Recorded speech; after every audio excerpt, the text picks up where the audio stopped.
വെട്ടൊന്ന് തുണ്ട് രണ്ട്, വെട്ടും കൊല്ലും. അവന്മാർ ഗേറ്റ് മതിൽ ചാടി പോയി. അപ്പോഴത്തേക്കും എനിക്ക് വരേണ്ട സത്യവന്മാർ പോയി അവിടെ പോയി ദിലീപിനേറ്റം കുത്തിയ എന്ത് ചെയ്യും? നമ്മൾ പോകുന്ന ഒറ്റപ്പാലത്തേക്കാണ് പോകുന്നത്. ഒറ്റപ്പാലത്ത് എന്താ അവിടെ ഒരു സമരമുണ്ട്. കുറച്ച് കഴിഞ്ഞപ്പോഴാണ് ദിലീപിന്റെ ലൊക്കേഷൻ. ദിലീപ് പോകുന്ന രസം എന്താ, ഇവിടുന്ന് പോകുന്നു, കാക്കനാട് എവിടെയോ നിർത്തുമ്പോഴത്തേക്കും ഒരു സ്ഥലത്ത് നിന്ന് ഒരു പാർട്ടി ഓഫീസാന്ന് തോന്നുന്നു, കുറെ വടികൾ കയറ്റുന്നു വണ്ടിക്കത്. ദൈവമേ, വടിയെല്ലാം കയറ്റി വടിയൊക്കെ കുത്തി നിറയ്ക്കുന്നു, കുറെ കൊടിയും അതൊക്കെ ഉണ്ട് കയറുന്നു. എന്നെനിക്ക് സഹിക്കാൻ വയ്യാതെ പോകുന്നത്. അപ്പോഴത്തേക്കും കറുത്ത കട്ടയായിട്ട് 2-3 പേര് കയറി ഇങ്ങോട്ട് മാറിയപ്പോഴത്തേക്കും.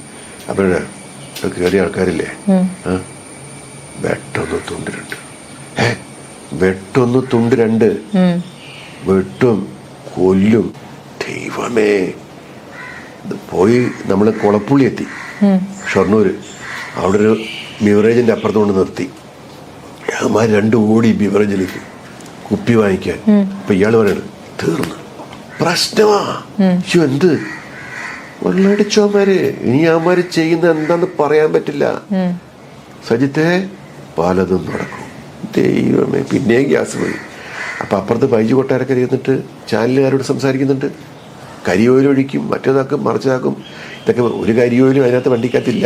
അപ്പൊ ചാനലുകാരൊക്കെ ഓടി വരും, എപ്പോഴാണ് ഒഴിക്കാൻ പോകുന്നത്, അതൊക്കെ കൃത്യം അവിടെ എത്തിയ സമയത്ത് ഒഴിക്കും നമ്മൾ.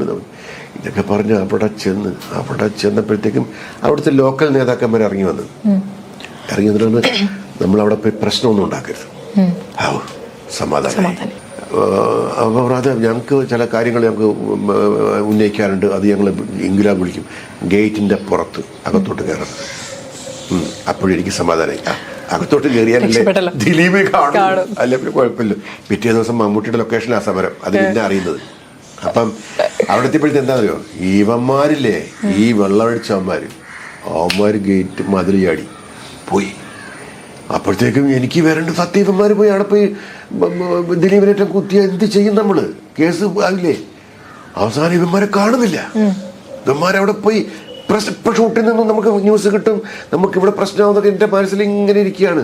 അവസാനം ഇവിടെ പോലീസ് വരുന്നു, നമ്മളെയൊക്കെ വണ്ടി കയറ്റാൻ നോക്കുന്നു, ഇവന്മാരെ കാണുന്നില്ല. അവസാനം നമ്മുടെ ആൾക്കാർ ഞങ്ങൾ 2 പേര് അവിടെ നിന്നപ്പം ഇവന്മാരെ പോയി ഇവന്മാരെ ഷൂട്ടിങ് ആയിട്ടോണ്ട് നിൽക്കുക. ഇവന്മാരവിടെ പോയി സുഖമായിട്ട് നയൻതാരയെ കണ്ട് രസിച്ച് നിൽക്കുക. ഇമാതിരി ബിൽഡപ്പും കൊടുത്തിട്ടാ.